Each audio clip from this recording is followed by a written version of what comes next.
Welcome to another episode of Tucson Talks. I am your host, Jax Moyer. This is a web series dedicated to guest stars who have a Tucson presence, whether being a community connector, entrepreneur, pioneer, staple, or simply a cool individual.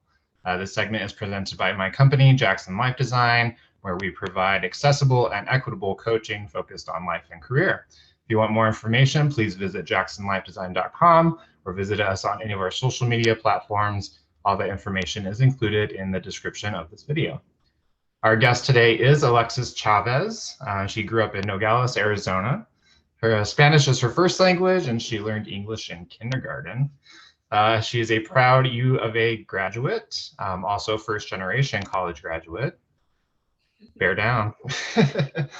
She is a volunteer and vice president of El Rio Basinos Young Professionals Group. She's going on her 8th year working in real estate, where her office is consistently ranked in the top 1% of sales volume by the Tucson Association of REALTORs. She is a people person and loves learning about everyone she meets. She's absolutely loves working out, being active. Passions include hot yoga, running, hiking, traveling, reading, eating good food, dressing up, and expressing her hashtag best day ever attitude. For more information about Alexis after this episode, you can visit her website or social media channels. Those, again, will be included in the description. With that being said, welcome, Alexis. How are you doing today? Good. I'm honored to be a guest on your show. Thank you for inviting me. I'm doing very well. How are you? I'm good. Having the best day ever so far. I was with one of my previous roommates a few years ago, and I just have it hung up in my home office, so I get to see that verse every day. Nice. Good visual reminder how to start your day off. Love it. So you grew up in Nogales. So how long have you been in Tucson? Yeah, I grew up in Nogales.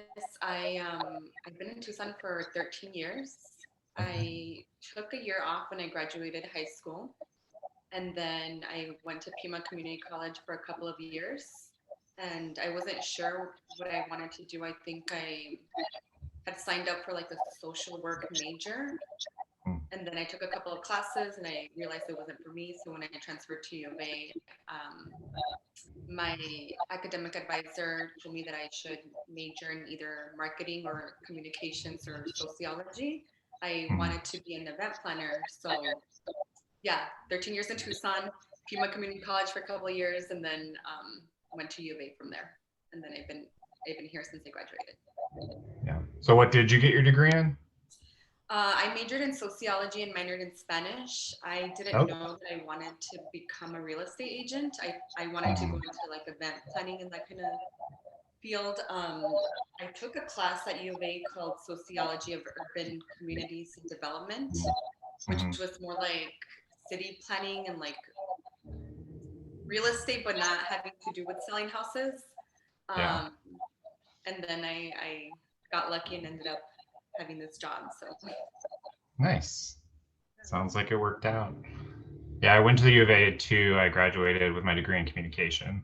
So I was wondering if you were a fellow comm person. I did take a few classes. I was doing a double minor, and I think I needed one more class to like add that to my degree. But I think the way it works is athletes get priority registration, and then other people I can't remember if it goes like an alphabetical order. I don't remember what it was, but I couldn't get that last class. And my advisor was like, "Do you want to graduate now, or do you want to wait like another year?" And I was like, "I'll just graduate now." Yeah, let's just get it done. Yeah, I did take classes, but I didn't. Yeah, I always just joke and say that I got a degree to talk, so it works out. So you've had some good experience in Tucson, and you definitely have seen the growth and progress we've made. What do you think Tucson will look like in 10 years from now? 10 years, I think. So some cities that Denver is a city that I've been to a lot. I love Denver, and I think it's one of those that became really cool like over the last like maybe 5 to 10 years. So I kind of envision Tucson being that way, like in the next 5 to 10 years. I think it's already growing a lot, just by looking at like real estate reports. I think San Francisco, New York, and other coastal cities have always been super popular, but they were super popular. Prices went up for housing, and then after that came like Miami, Denver, Austin, and those places were really cool. Phoenix. So I think Tucson is next on the list. Now that those places are becoming overpopulated and expensive, and I think Tucson, San Antonio, those are going to be the next like Austin. So Yeah. I see 5 to 10. Yeah, I would agree with that. I hope so. Right? If you had one last meal in Tucson, what local restaurant would you go to for that last meal? Oban. I love Oban. I think they have the best sushi and ramen. I like going there with friends because I'm the type of person that like, all right, let's order all these like things, like 5 different dishes, and let's all share. I go there for the they can't eat that much. So. But they have really good ramen. They have the best sushi. I've been to other places out of Tucson where I order sushi and ramen, and it's just not the same. Like I have to go and eat the best tasting sushi. Yeah. Oban's legit. Yeah. I love it. Yeah, we used to live downtown, and that was just like so easy to walk to and just go to and grub. But I can never finish all my sushi rolls though. I think it's always like it sounds so great, and then you get into it and you're like, dang. Stuffing it in your mouth. It's just one more piece. Very cool. So with my focus with Jackson Life Design on coaching and development, I like to ask some developmental questions of our guests, just to get some insight into your psyche and who you're all about. So what would you say makes you feel inspired or like your best self? I think like working out is one of my biggest motivations. It's one of those things where I have to get it done no matter what. It's something that makes me feel good and excited. So growing up, I was always kind of active, like PE, running, playing outside. I was never in a sport. I tried sports after graduating college, just to like go ahead soccer team and the co-ed volleyball team, and it was bad news. It was terrible. I was not good. I'm not good at like coordination or having to. It's gonna sound weird because I think I am a team player, but playing with a team where the team is relying on me to like score a goal or hit the ball over the net, that kind of thing, I'm just not good at that.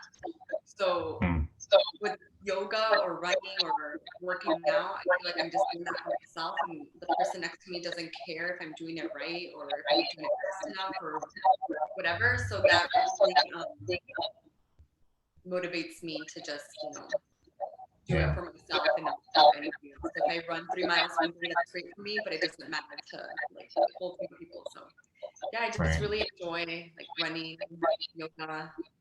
I know you like Tumamoc. I love Tumamoc too. I've been doing a mountain the last probably the last 6 months. I've just been going once a week and running up there. It's a little bit easier than Tumamoc because the distance is about the same.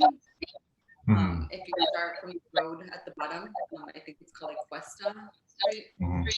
It's 3 miles, but it just goes gradually up, and it's not like super steep hills like Tumamoc. So that's just something that I like to keep myself motivated, and I look forward to. Yeah, those switchbacks on Tumamoc are pretty killer with the steepness at the second half. Yeah. Good call on the A mountain suggestion. It's a little secret because it's not as busy as Tumamoc, so sometimes you can get up and down faster. Nice, very true. What's your opinion on like group fitness? I do. Before the pandemic, I did CrossFit for a few years, and then I did Orange Theory up until the first shutdown. So That's kind of like, I guess it's group fitness. You're just not, I mean, you're doing it with a group of people. You're not competing. And I really enjoy that too, because I think you get motivated by looking at the person next to you. So you're kind of like in Orange Theory, we had, the first half of the class, you're on the treadmill and you have a base pace, push pace, and sprint pace. So I would like look over like at my friend and I'm like, oh, he's running at 6-1 and I run at 7. Yeah. That's fun. It's kind of like friendly competition. Right. And it's just easier than like when you're doing it by yourself, you can just be like, well, I'm going to stop now. But then in a group class, you just have to keep going to the end. Yeah, for sure. Yeah. I did Orange Theory for a while with my husband. Really loved it because it's just like mindless in the sense that like you go and they tell you what to do and you just do it. But I definitely remember a couple moments where I would like look over at his treadmill and be like, all right, we're going all out right now. Boop, boop, boop. I'll show you all out. Yeah. You guys should try F45. I don't know if you've seen it. Just yeah. The same. So I tried a couple of classes. They're really cool. Yeah, Will is actually doing it regularly since they started the trial period. I've been to a couple classes. Really nice facility, very clean, very cool staff.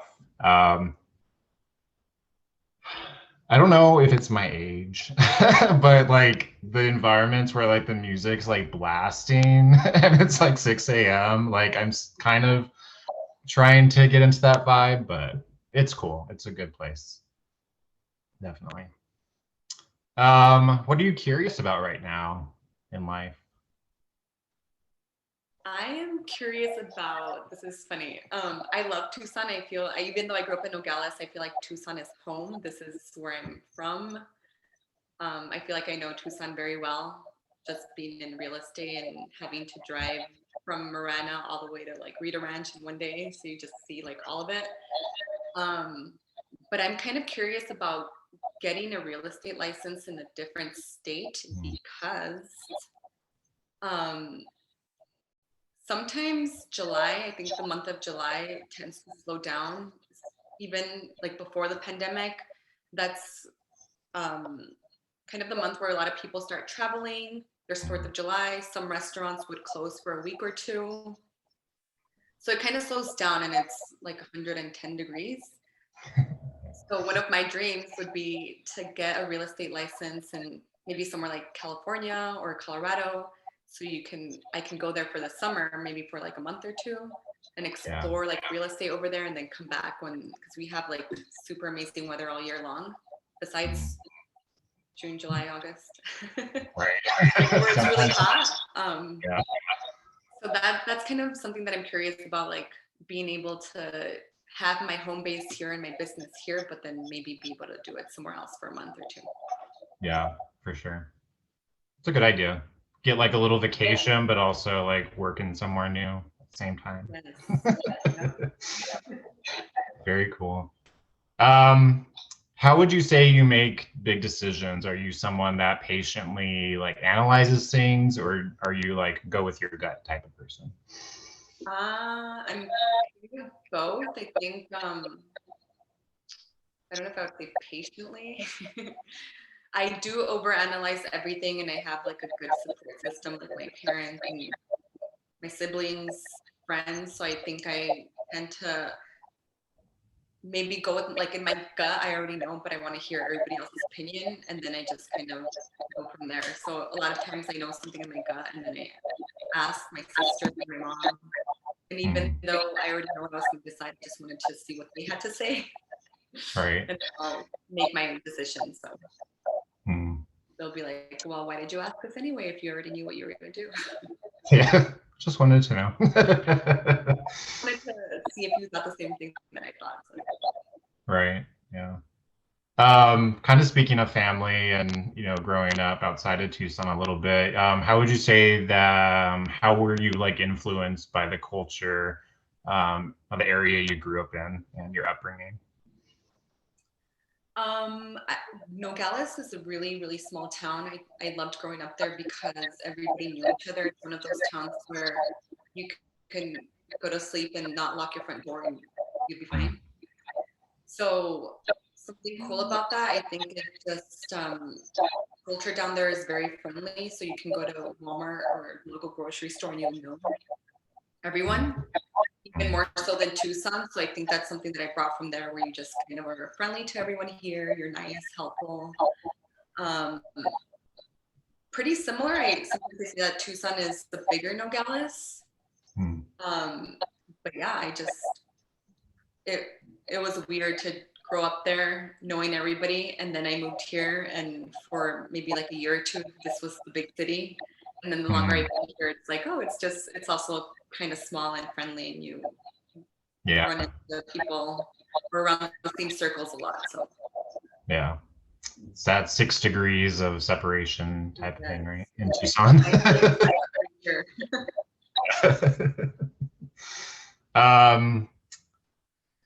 Is there a challenge you experienced in life that made you a stronger or wiser person you are today? Well, that you want to share? yeah, actually, I've been in real estate for, it's going to be 8 years this May, and I absolutely love it. I think it's my calling for sure. I didn't pass my real estate exam the first time I took it, so I think what I struggled with was I'm very good at like having conversations and writing papers and doing work that I love. But when you give me 110 two-part question with A, B, C, D, E multiple choice, I'm not very good at that. So I guess I also didn't study super hard. I was like, oh, I'm gonna take this test and see how I do. And I think I was maybe like 5 points away from passing it. So that was just something, all right, like if I need to take this seriously, I need to really sit down, study, make note cards, pretend I'm in college again. And my mentor at the time, she was like, I was getting stuck on very, I guess, like difficult questions that might not always apply to real estate. So I was worried about not understanding some of those questions. And she said, you know what, you're probably not going to run into that specific question like out on the field while you're working. So you just need to study, pass the test, and the job is going to be totally different, which is true. And I guess that's kind of what life is. You go through high school, you get through college, and you study and you learn and you take a test, and then you get a job, and it's completely different. So I think being able to separate A, B, C, D, E from what the job is actually going to be like was good to focus on and not think that that's what the job is going to be like forever. Yeah. Cute dog. Sorry, work from home life, This is Luca. Hi, Luca. So cute. She's my other co-host. Cool. All right, let's get into some quick chit chat, quick questions. So I'm going to ask you a question and just go with your gut reaction with the answer. Won't be super hard, I promise. What's your favorite time of year in Tucson? My favorite time of year? Definitely the winter time. So I've been in Arizona my whole life, and I still complain every summer when it reaches 100 degrees. I do love like going to pool parties and stuff, but I just love wearing hoodies and being able to wear jackets and fur coats. And being cold. When you're cold, you can wear a hoodie, you can layer up, you can drink coffee, you can drink tea, you can turn on the heater. It's just like a cozy feeling. You feel like you can still go outside and go for a run. But when it's hot, what do? You definitely do something. You drink water, you're sweating, and you get tired. I just really like this is perfect for me right now. I love it. Yeah. It's nice too, because it's like it gives us the perfect amount of that type of weather without it like being forever. And we don't have to plow snow. I think it's good enough to enjoy, because it's only going to last like a few weeks, and then you're back to awesome 75-degree weather for the spring. So I think we're lucky. Sure. Yeah, I would agree. What's a podcast or TV series you're currently listening to or binging? Um, I listen to kind of, I don't consider myself religious, but there's a podcast I like. It's called it's the Boo Church podcast, and the pastors are really cool. Their names are John Sherry and Rich Wilkerson. They're in Miami, so it's kind of like, think about it like a group of friends that are just like talking about Jesus and motivational stuff. So I listen to that a lot. I've been listening to another one called The Struggle is Real, and it's just kind of comparing your life situations about like, oh my gosh, there was traffic today, the struggle is real. And we're talking about real struggles in life and how to get through that. Yeah. So that's pretty fun. And then I started reading Anthony Bourdain. One of my friends let me borrow his book, so I just started, I guess it's like an autobiography. I've been reading that. And then Netflix, I'm kind of weird with the stuff I watch. I get really into like American Horror Story kind of stuff. Kind of weird and dark and twisted. And then I also like, what is it called? This Is Us on Hulu. Okay. So I just recently started watching that, and I've been enjoying that too. More. Nice. Yeah. Do you have a favorite season of American Horror Story? Coven. Have you watched that one? Coven. Yeah.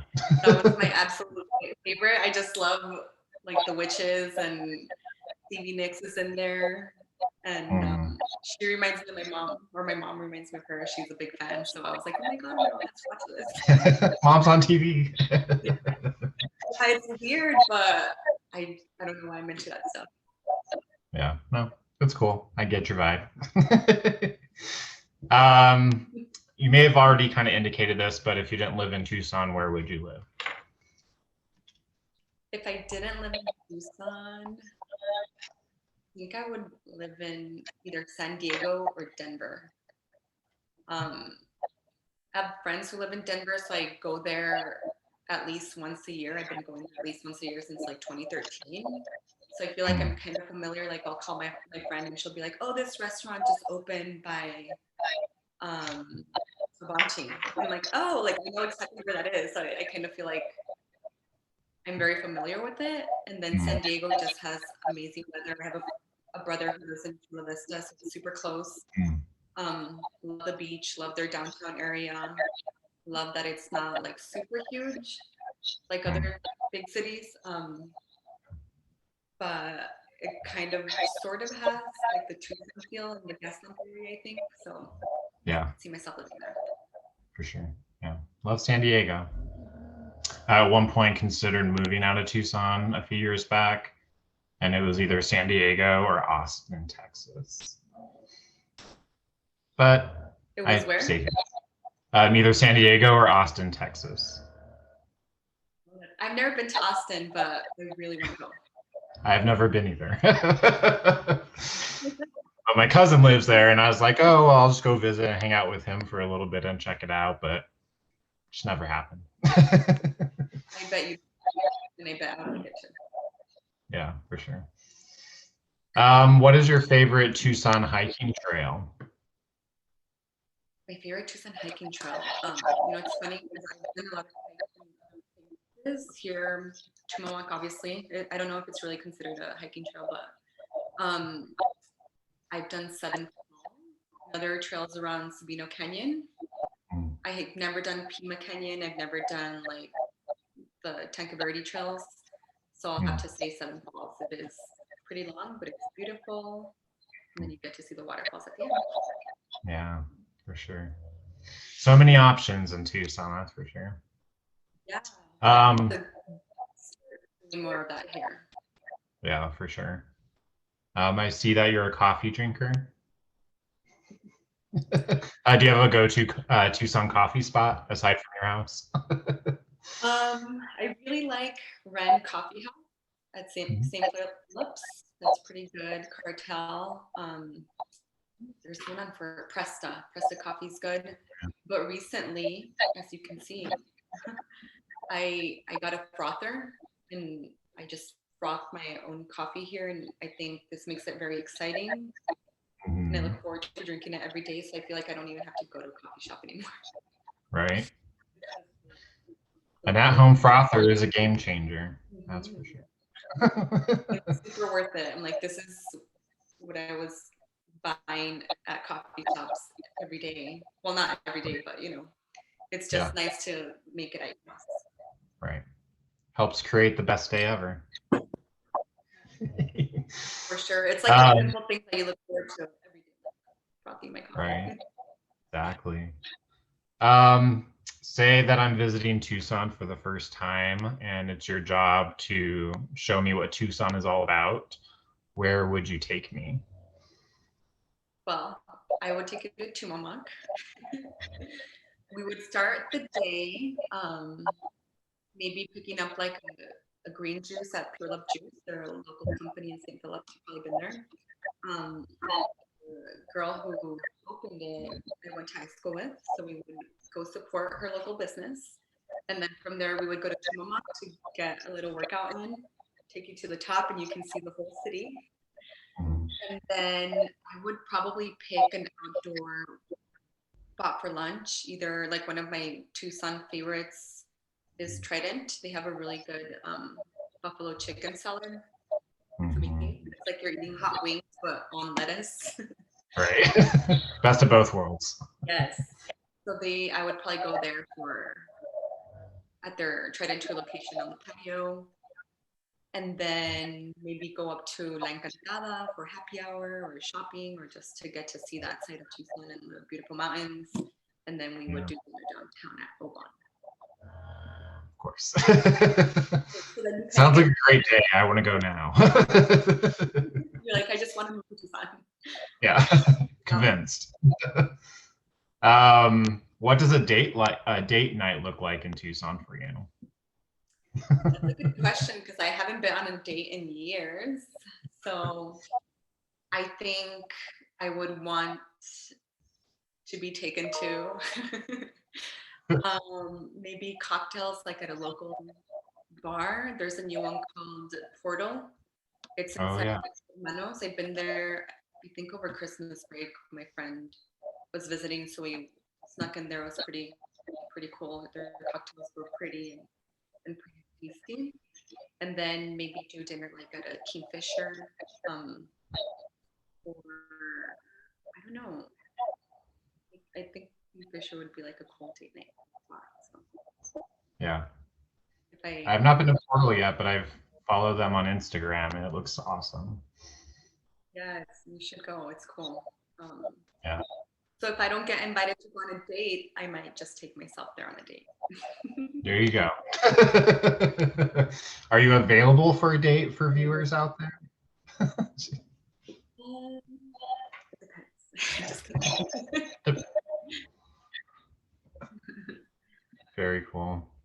All right, so we are going to work on wrapping up our episode. So I wanted to give you a moment to give what I call a soulful plug, which is just our version of a shameless plug for anything business related you might have that you would like to share with viewers. Sure. Like I think I mentioned a few times before, I've been in real estate for 8 years. I just kind of ended up through someone I knew from CrossFit. I did CrossFit while I was in college, and this lady was a real estate agent, and she just texted me one night and said, "Hey, are you interested in real estate?" And that's how I landed in real estate. So I'm grateful for that. But 2020 was actually the best year in my whole career. With the pandemic, I was kind of worried at first. Shut down for like the first 2 weeks, it kind of slowed down, and I just didn't know what was going to happen. And for some reason, I don't know if people are working from home and browsing through houses all day, but it turned out to be the best year, which I'm super grateful for. And then I also made it to the top 500 realtors in Tucson, which is pretty cool. I think there's somewhere around like 5,000 to 6,000 realtors here.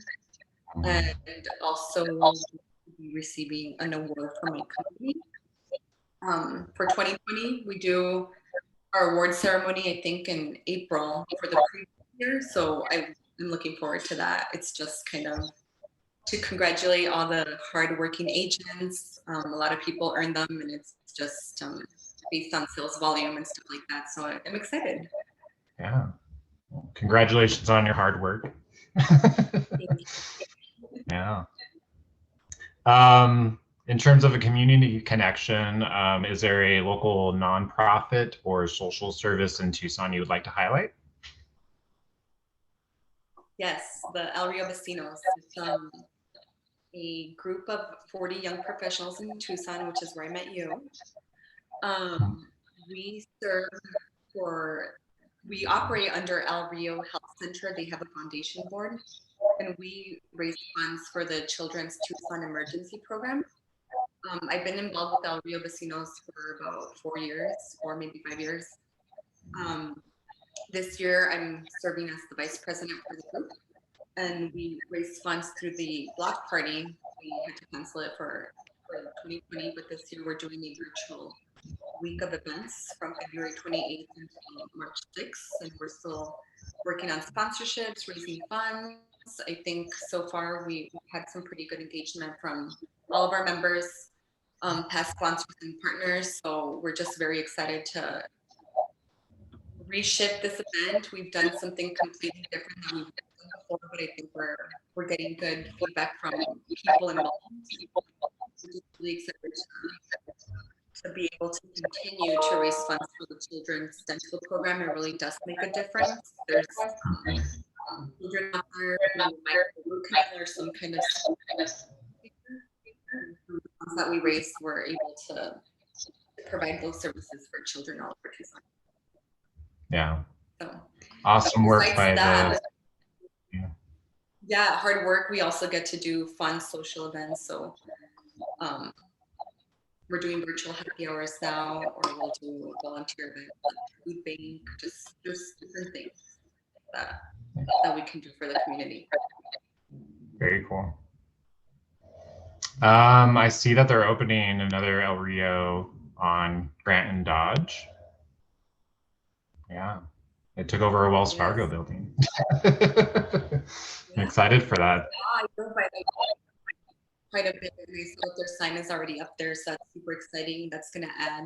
I don't have the numbers memorized, so don't put me on this, but I think we should, or not we, Rio, should be serving about like at least 1,000 more patients. That's super exciting. And what's cool about El Rio too is that they work on a sliding fee schedule, so a lot of people might assume that it's only for underprivileged or people who can't afford healthcare, but that's not true. It's also for anybody. You know, I'm a patient there. Jonathan Rothschild was the mayor, a patient there. There's several people around the community who are patients there. Not only who need to be on the sliding schedule, but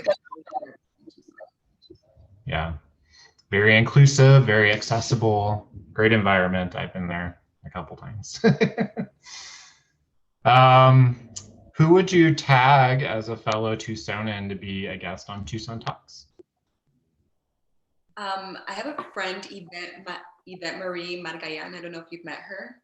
She is super involved in Tucson. I'm so glad I met her through one of our El Rio mentors, Dominic Ortega. He invited me to an event where she was at, and she owns a company called ABA Consulting Group. It's I'll let her tell you what it's all about, but she also just bought a company, a Tucson tea company. So she's kind of one of those people that's super smart, and she doesn't know I'm saying all of this about her, but she has ideas and she does so many things. So when I look at what she's doing, I'm like, okay, maybe I can do a little bit more if she's doing all of this. I think she would be a really good person to talk to. She's involved with other groups around town. So nice. She's very involved in Tucson. I will be reaching out. Thank you. In the last few minutes, do you have any random things to share or any last things to share with the viewers? Random things to share. Fun fact for the day. My vision board up. yesterday. I worked on it New Year's Eve. My family was in Nogales and I decided to stay in Tucson just because I wanted to kind of like decompress and relax, and I did my vision board by myself and I hung it up, but then it came with these like, I can show you really quick. It is right there. Nice. So I split it up in 4 quadrants. The first one is it's for like motivation and fitness, and the second quadrant is business, and the third is more like spiritual and motivational quotes and stuff like that, and then the second one is material and travel. So I did this on New Year's Eve. I put it up and it came with these sticky pads for the corkboard, and then they fell. I guess I didn't use enough, so then I finally posted it yesterday. So I'm really, really happy about that because I'm like, wait, it only took like 5 minutes to do it, but I was like, oh, I just don't want to do it. That's better because now I can look at my vision board. Right, yeah. Remember what my goals are, so. Love it. That's so cool. Have you done vision boards regularly, or is it like a newer thing for you? Yeah, I used to do them with friends, just throughout my network, other realtors or insurance or lenders, just people that I knew through my network. We would get together and do them. Last year, a lot of these people actually came last year. I cut everything out, and then I just never did it. But I still had them like in their spot, so I took everything out this last New Year's Eve and threw away some stuff that I didn't really think were part of my vision, and then I added some more stuff, and I did it on corkboard with pins. That way I can remove stuff or add stuff as I see fit. So yeah, I love it. I love the setup with the quadrants. That's very cool. Yeah, I knew I wanted something. I didn't know I was going to separate it or organize it that way, but I knew I wanted something where I can just kind of like take off and put on. So yeah, I guess every year I can decide how into quadrants. I want to change it from fitness to something else. Cool stuff. Yeah, love it, love it, love it. Well, thank you, Alexis, for being our guest today on Tucson Talks, and it was great to see you again and catch up and get some insight into all things Alexis. I'm going to be, of course, including, like I said, your information in the description of the video. So please visit Alexis's website and social platforms. For more information about this program, as well as Jackson Life Design, please visit the information in the description. Until next time, stay well, stay focused, and stay connected. Thank you. Have a good one. Thanks so much. Take care. You too.